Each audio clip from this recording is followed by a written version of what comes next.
సాగర్కు శూన్యం స్థాయిని ఛేదించవచ్చని హేమ చెబుతుంది. దానికి సాగర్ షాకవుతాడు. అంతకుముందు ఒక ఆల్కెమిస్ట్ జీవుల ఆత్మలతో తయారుచేసిన పిల్ గురించి హేమ సాగర్కు చెబుతుంది.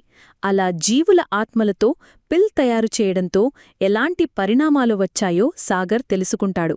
ఆ దైవిక మూల పిల్ శక్తి యొక్క మూలం కాదు, అది ఒక విధ్వంసం యొక్క ఉత్ప్రేరకం. శూన్యాన్ని దాటడానికి బదులుగా ఆ పిల్ మన ప్రపంచం యొక్క కణంలోనే ఒక రంధ్రం సృష్టించింది.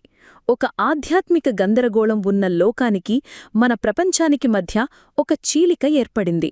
ప్రపంచం యొక్క ఆధ్యాత్మిక శక్తి కలుషితమైంది. ఆ కాలంలోని ఆల్కెమిస్టులు ఆధ్యాత్మిక ప్రవాహాలకు చాలా దగ్గరగా ఉండేవారు. ఆ తర్వాత పిల్స్ ఫార్ములాలు అస్థిరమయ్యాయి. ఒకప్పుడు నయం చేసే పిల్స్ ఇప్పుడు అనేక రోగాలను క్రియేట్ చేస్తున్నాయి. ఆల్కెమిస్ట్ వంశాలు నాశనమయ్యాయి. వారి జ్ఞానం పోయింది. వారి వారసత్వం భయం, అనుమానాలతో నిండిపోయిందని హేమ చెబుతుంది. క్రింద ఇచ్చిన లింక్ ని క్లిక్ చేసి పాకెట్ ఎఫ్ఎం యాప్ ని ఇన్స్టాల్ చేసుకోండి. Stay tuned to Pocket FM.